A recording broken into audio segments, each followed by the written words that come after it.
Hello students, welcome back. तो चलिए इस लेक्चर में हम बात करते हैं नर्वस टिश्यू के बारे में। जैसा कि आप जानते हैं कि हम लोग एनिमल टिश्यू स्टडी कर रहे थे और 4 टाइप्स की एनिमल टिश्यू होती हैं: epithelial tissue, muscular tissue, connective tissue and nervous tissue. जिसमें कि प्रीवियस लेक्चर में हमने सपोर्टिव कनेक्टिव टिश्यू और फ्लूइड कनेक्टिव टिश्यू के बारे में बात की थी और उसी के साथ कनेक्टिव टिश्यू समाप्त हो गया था। एपिथेलियल टिश्यू बॉडी कवर करने का काम करता है, एक्सटर्नल इंटरनल जितने भी सरफेसेज है उनको कवर करने का काम करता है। जो हमारा मस्कुलर टिश्यू है वो हमारे बॉडी के ईच एंड एवरी मूवमेंट को कॉज करता है। जो हमारा कनेक्टिव टिश्यू है वो हमारे बॉडी को कनेक्ट करने का काम करता है, बाइंड करने का काम करता है, सपोर्ट देने का काम करता है। और आज हम बात कर रहे हैं नर्वस टिश्यू के बारे में, जो कि चौथा है और सबसे ज्यादा स्पेशलाइज्ड एनिमल टिश्यू है, जिसका नाम है नर्वस टिश्यू। तो देखिए क्या लिखा है, specialised animal tissue which transmit messages. इसका काम है मैसेजेज ट्रांसमिट करना। काम क्या है? मैसेजेज ट्रांसमिट करना। हमारे बॉडी के अंदर मैसेजेज ट्रांसमिट होती है। एक बात बताओ, तुम जा रहे हो, एक सामने में तुम्हें दिखता है कि सांप है, तो सांप तुम देखते हो तो तुम्हारा पैर भागता है वहां से। तो देखा सांप को किसने? तुम्हारे आंख ने। भागा कौन? तुम्हारा आंख निकल के भाग गया? नहीं, तुम्हारा पैर भागा। तो पैर को कैसे पता चला कि सांप है आगे में? मैसेज कहां से गया? तो आपके आंख से उस सांप का इमेज ब्रेन को गया, ब्रेन से इंफॉर्मेशन आया, मैसेज आया पैर को कि भागो सांप है आगे में, तो तुम भाग गया। तो मैसेजेज ट्रांसमिट करने का काम जो हमारे बॉडी के अंदर जो एनिमल टिश्यू करता है, एनिमल के बॉडी के अंदर मैसेजेज ट्रांसमिट करने का जो काम करता है उसे कहते हैं नर्वस टिश्यू। जितने भी एनिमल्स हैं सबके अंदर नर्वस टिश्यू है। सबके अंदर नर्वस सेल्स है, नर्वस टिश्यू है। बस एक को छोड़कर, स्पॉन्जेज, हम बायोडायवर्सिटी में पढ़ेंगे, स्पॉन्जेज उनमें नर्वस टिश्यू नहीं होता है। बाकी जितने भी एनिमल्स हैं सबके अंदर नर्वस टिश्यू होता ही होता है। तो नर्वस टिश्यू के बारे में देखिए, डिफिनीशन लिखा हुआ आपके नोट में, it is the specialised tissue of animal body which transmit messages inside the body. यानी ये हमारे बॉडी का स्पेशलाइज्ड टिश्यू है जो क्या करता है? मैसेजेज ट्रांसमिट करने का काम करता है। तो ठीक है, नेक्स्ट है कि nervous tissue is composed of highly specialised cells called neuron और नर्व सेल्स। नर्वस टिश्यू, अब देखो कोई भी टिश्यू किससे बनता है? सेल्स से बनता है। सेल्स का ग्रुप ही तो टिश्यू होता है। तो नर्वस टिश्यू किसका ग्रुप होगा? तो न्यूरॉन्स का होगा। न्यूरॉन्स, आपने नाम सुना होगा। जब मैं सेल पढ़ा रहा था तो मैंने कहा था कि ह्यूमन बॉडी का सबसे लार्जेस्ट सेल कौन है? न्यूरॉन। ह्यूमन बॉडी का सबसे लार्जेस्ट सेल न्यूरॉन और सबसे smallest cell RBC, red blood cells, human body का। तो ये बना होता है न्यूरॉन्स का या नर्व सेल्स का। न्यूरॉन्स या नर्व सेल्स भी इसे कहा जाता है। तो nervous tissue is made up of neurons और नर्व सेल्स। अब अगर देखो करता क्या है नर्वस टिश्यू, देखिए नर्वस टिश्यू हमारे बॉडी के अंदर मैसेजेज ट्रांसमिट करता है। कहां से कहां? देखो हम लिविंग बीइंग्स है, इसमें कोई शक नहीं है। जितने भी एनिमल्स हैं सब लिविंग बीइंग्स हैं। तो अगर लिविंग बीइंग्स हैं तो हम अपने इन्वायरमेंट में होने वाले चेंजेस के लिए रिस्पॉन्ड करते हैं। ये लिविंग बीइंग का एक फंडामेंटल कैरेक्टरिस्टिक है। अगर हम जिंदा हैं तो हमें रिस्पॉन्स करेंगे।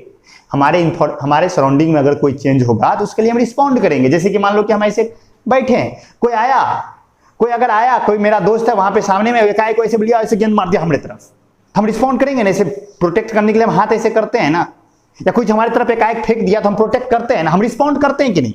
हम रिस्पॉन्ड करते हैं। रिस्पॉन्ड करना लिविंग बीइंग का फंडामेंटल कैरेक्टरिस्टिक है। तो एनिमल जो रिस्पॉन्ड करता है तो ये मैसेज, अब रिस्पॉन्ड होता क्या है और हम अपने चेंजेस को ऑब्जर्व कैसे करते हैं? चेंजेस हम ऑब्जर्व करते हैं अपने सेंस ऑर्गन्स। हमारे भगवान ने हमारे बॉडी के अंदर सेंस ऑर्गन लगाए। आंख से हम देखते हैं, नाक से हम सूंघते हैं, जीभ से हम टेस्ट करते हैं, कान से हम सुनते हैं, स्किन से हम ये पता लगाते हैं गर्मी ठंडा क्या कैसे। तो ये 5 सेंस ऑर्गन हमें अपने सराउंडिंग का इंफॉर्मेशन देते हैं और वो इंफॉर्मेशन जाता है कहां? ब्रेन में। तो ब्रेन तक वो इंफॉर्मेशन लेके जाने का काम कौन करता है? Nervous tissue. मैसेज ले जाने का काम नर्वस टिश्यू। तो नर्वस टिश्यू यानी कि न्यूरॉन्स क्या करती हैं? सेंस ऑर्गन से इंफॉर्मेशन को लेके जाती है कहां? सेंट्रल नर्वस सिस्टम में। सेंट्रल नर्वस सिस्टम यानी कि हमारा ब्रेन और स्पाइनल कॉर्ड।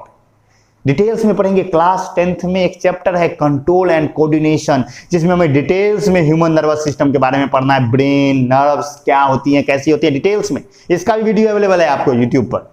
इसी चैनल पे आप जाइए, 10th वाला लेक्चर उठाइए, कंट्रोल एंड कोऑर्डिनेशन चैप्टर में आपको ह्यूमन नर्वस सिस्टम दिख जाएगा। तो आप चाहो तो देख सकते हो, लेकिन क्यों देखोगे, टाइम क्यों खराब करोगे? पढ़ाएंगे वहां और डिटेल्स में पढ़ाएंगे। अभी जितना आप जानते ही हर एक बैच में एक्स्ट्रा पढ़ाया जाता है, कुछ ना कुछ अधिक पढ़ाया जाता है, तो उससे ज्यादा आपको पढ़ाया जाएगा। लेकिन आप चाहो तो देख सकते हो, अगर आपको बहुत ज्यादा इच्छा हो रही है कि नहीं हमको जानना है तो देख सकते हो। तो न्यूरॉन्स क्या करती हैं? सेंस ऑर्गन से इंफॉर्मेशन को लेके जाती है ब्रेन में, यानी कि सेंट्रल नर्वस सिस्टम में। सेंट्रल नर्वस सिस्टम में हमारा ब्रेन और स्पाइनल कॉर्ड इंफॉर्मेशन ले जाता है। फिर हमारा ब्रेन और स्पाइनल कॉर्ड डिसीजन लेता है कि क्या करें। हम रिस्पॉन्स क्या दें? सिग्नल आया तो अब रिस्पॉन्स भी देना है ना। अब सांप देख के एक ही सिचुएशन में दो आदमी का अलग अलग रिस्पॉन्स हो सकता है। अगर छोटा बच्चा है 5-6 महीना का, 5-6 महीना नहीं 1 साल का, वो गुरक रहा है, जिंदगी में कभी सांप नहीं देखा, वो सांप देखते दौड़ जाएगा सांप की तरफ, उसका रिस्पॉन्स अलग है। मेरा रिस्पॉन्स होगा हम भाग जाएंगे क्योंकि हम सांप से डरते हैं। हो सकता है तुम्हारा रिस्पॉन्स होगा तुम लाठी उठा के मारने चल जाएगा। तो हो सकता है तुम बुद्धिमान नहीं तो मूर्खता होगा, लेकिन मतलब कि हो सकता है तुम करेजियस हो, तुमको मजा आता है सांप को मारने में, तो पहुंच गया लाठी लेके। तो रिस्पॉन्स कौन देता है? ब्रेन। आपका ब्रेन डिसाइड करेगा कि आप क्या रिस्पॉन्स दोगे। तो फिर ब्रेन रिस्पॉन्ड करे, उसके हिसाब से वो क्या करेगा, अपना इंफॉर्मेशन फिर से भेजेगा उस पार्ट को जो रिस्पॉन्स देगा। जैसे अगर मैं सांप देखूंगा तो मेरा ब्रेन मेरे पैर को सिग्नल भेजेगा भागो, तो मेरा पैर भाग जाएगा। अगर छोटे बच्चे की बात करें तो उसका ब्रेन रिस्पॉन्स दिया कि चलो सांप को पकड़ के देखते हैं वो क्या है, उसको तो पता नहीं है सांप है, वो क्या है, पकड़ने दौड़ जाएगा। आपका ब्रेन हो सकता है आपके हाथ को दे दे इंफॉर्मेशन, लाठी ढूंढो, आंख को बोलेगा लाठी ढूंढो, तो निकालो, तो देखते हैं, मारते हैं।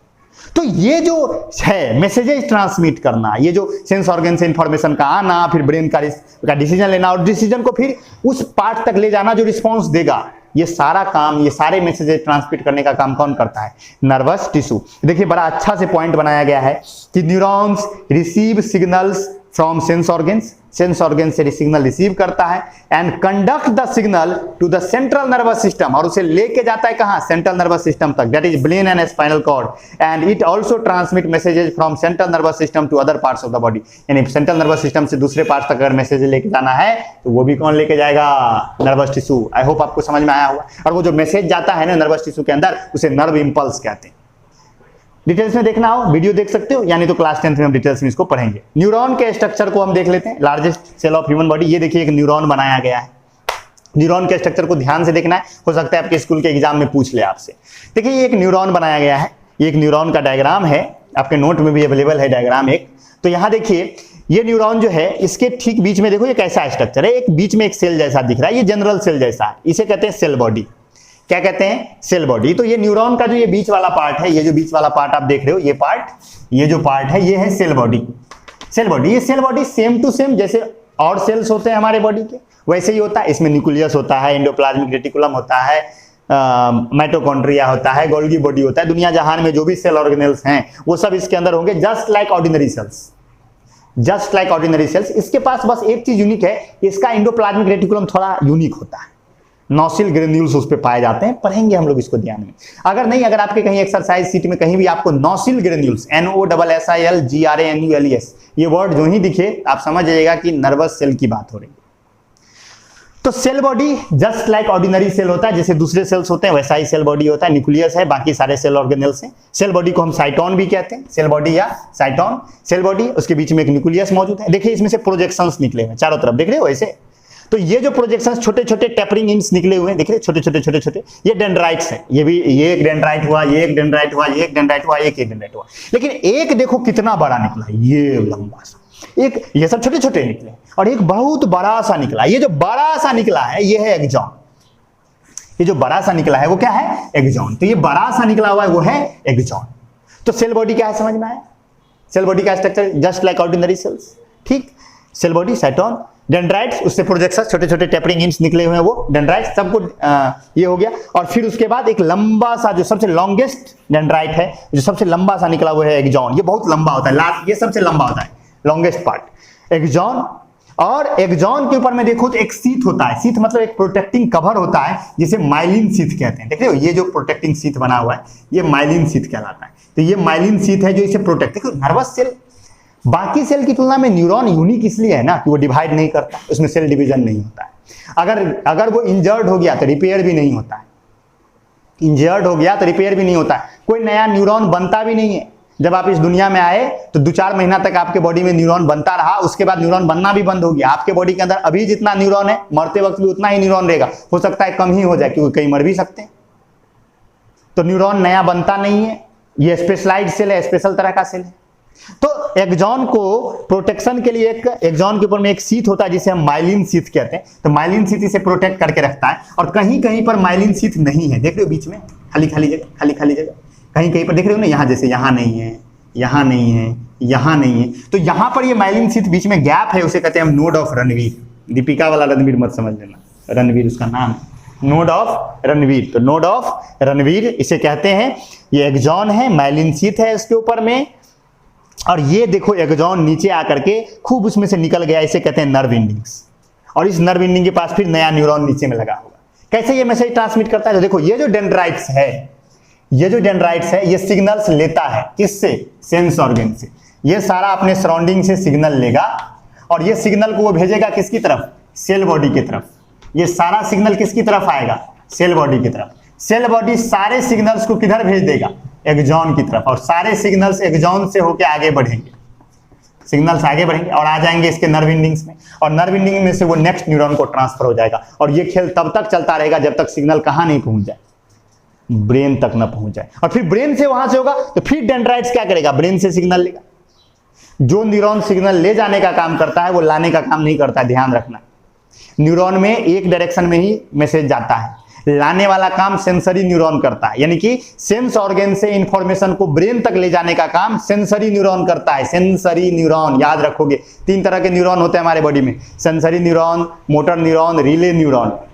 पढ़ेंगे क्लास 10th में इन सब चीजें डिटेल्स में, सुन लीजिए थोड़ा। Sensory neuron, motor neuron and relay neuron. Sensory neuron का काम है इंफॉर्मेशन को सेंस ऑर्गन से ब्रेन तक लाना या सेंट्रल नर्वस सिस्टम तक लाना। मोटर न्यूरॉन का काम है इंफॉर्मेशन को सेंट्रल नर्वस सिस्टम से ले जाना उस पार्ट तक जो रिस्पॉन्स करेगा। और रिले न्यूरॉन का है जहां पर सेंसरी और मोटर न्यूरॉन मिलता है वहां पर रिले न्यूरॉन होता है। दोनों को ज्वाइन करने का काम करता है कौन? Relay neuron. आपने सुना होगा स्टीफन हॉकिंस का नाम, अवश्य सुना होगा स्टीफन हॉकिंस। स्टीफन हॉकिंस को बीमारी थी motor neuron disease. Motor neuron disease कहने का मतलब कि उनका मोटर न्यूरॉन काम नहीं करता था, सेंसरी काम करता था, उन्हें सब चीज पता चलता था अपने एनवायरनमेंट के बारे में, लेकिन उनका मोटर न्यूरॉन काम नहीं करता था। इसलिए बीमारी का नाम था मोटर न्यूरॉन डिजीज। यानी कि वो कुछ भी रिस्पांस नहीं दे सकते थे, क्योंकि रिस्पांस ले जाने का काम कौन करता है? Motor neuron. मोटर न्यूरॉन काम ही नहीं कर रहा था। तो सेंसरी, मोटर, रिले 3 तरह के न्यूरॉन होते हैं। और याद रखना कि न्यूरॉन में जो मैसेज होता है वो सिंगल डायरेक्शन में ट्रांसमिट होता है, यानी कि सिर्फ जहां पर सेंट्रल नर्वस सिस्टम की तरफ जा रहा है तो सिर्फ जा रहा है, और जहां से आ रहा है सिर्फ आ रहा है।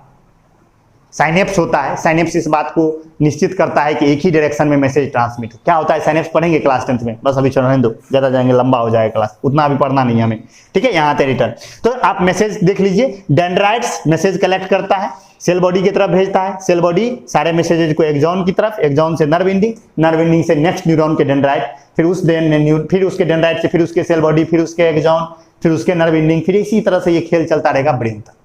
इस तरह से मैसेजेज ट्रांसमिट होती है। डायग्राम दिया गया, इतना ही बात हमें नर्वस टिश्यू के बारे में करनी थी। तो आई होप आपको समझ में आया हो, सारी बातें समझ में आ गई। तो इसी के साथ हमने टिश्यू चैप्टर कर दिया समाप्त। तो अगर आप देखो तो कितना हमने पढ़ लिया, कौन कौन सा चैप्टर हमने क्लास 9th में क्लियर कर लिया इस लॉकडाउन के दौरान। हमने सबसे पहले सेल पढ़ा, फिर हमने मैटर इन आवर सराउंडिंग पढ़ा, और फिर हमने टिश्यू पढ़ा। जो 2 मेजर टॉपिक्स, टिश्यू लंबा सा टॉपिक था, आपने भी देखा होगा लंबा सा टॉपिक था, बड़े बड़े लेक्चर्स बनाए गए, इसीलिए 13-14 लेक्चर 15 लेक्चर में खत्म हुआ, नहीं तो ये तो 25-30 लेक्चर भी जा सकता था। मैंने बड़े बड़े लेक्चर्स बनाए। तो आज टिश्यू खत्म हो गया, मैं एक्सरसाइज शीट डाल दूंगा। 2-4 दिन हम लोग अब रेस्ट करेंगे, कोई भी नया वीडियो अभी नहीं आएगा 4-5 दिन। देखते हैं कैसे क्या होता है। लॉकडाउन 8 जून से क्या कैसे डिसीजंस आते हैं, उसके हिसाब से हम लोग फिर डिसाइड करेंगे कि नए लेक्चर्स कैसे आया जाए या कौन सा चैप्टर शुरू किया जाए। सारी बातें हम लोग डिसाइड करेंगे व्हाट्सएप डेस्क में हम लोग डिस्कस करके। अभी के लिए आपका काम है कि सेल चैप्टर कंप्लीट कीजिए, फिर उसके बाद matter in our surrounding complete कीजिए और टिश्यू कंप्लीट कीजिए। इन सभी का टेस्ट होगा, ऑनलाइन टेस्ट ही होगा। अगर ज्यादा प्रॉब्लम होगा तो ऑनलाइन टेस्ट होगा, सारा रिवीजन करवाया जाएगा, ऑनलाइन टेस्ट होगा, सब कुछ। ये तीनों चैप्टर्स हम जब कंप्लीट कर लेंगे तब हम लोग नया चैप्टर स्टार्ट करेंगे। जो भी चैप्टर आप लोग को पढ़ना होगा या हम लोग डिसाइड कर लेंगे आपस में मिलके, उसके बाद हम लोग ये लेंगे कि क्या हमें पढ़ना है और क्या नहीं। ओके, तब तक के लिए रेस्ट है, रेस्ट नहीं है आपके लिए, रेस्ट नहीं है, अब आपका ही काम है। मैं एक्सरसाइज शीट कल पोस्ट कर दूंगा, कल आपको एक्सरसाइज शीट मिल जाएगा, फिर आपको उसको बनाना है। तो अब आराम से आप बनाइए मस्ती में एकदम, और हेल्दी रहिए, और जो बातें आज बताई गई हैं उसे ध्यान से समझिए। टेस्ट लिया जाएगा, ऑनलाइन ही ले लेंगे टेस्ट, तो टेस्ट तो पक्का लेंगे, इसलिए तैयारी करना शुरू कर दो। तीनों चैप्टर का टेस्ट होगा, ध्यान से, ठीक है। और हेल्दी रहिए, घर में अच्छा से खाना पीना खाइए, थोड़ा अपने इम्यून सिस्टम को मजबूत कीजिए। ओके, ठीक है। तो मिलते हैं हम लोग नेक्स्ट लेक्चर में। See you soon, bye bye, take care.